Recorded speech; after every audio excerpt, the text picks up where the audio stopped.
Nabi kata dah, barang siapa baca Quran sepatah saja, satu huruf saja, pasal dia sibuk sangat. Sibuk sangat. Dak nak baca panjang. Auzubillahi minasyaitonirrajim. Nun. Sadaqallahul azim. Bau.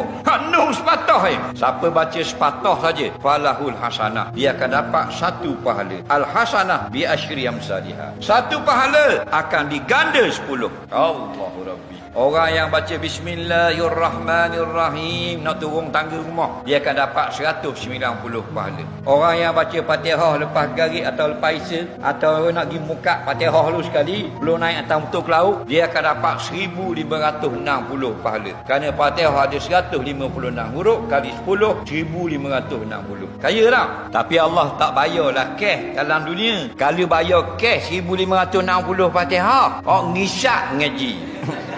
Jarung duk tekak subhanallahzi.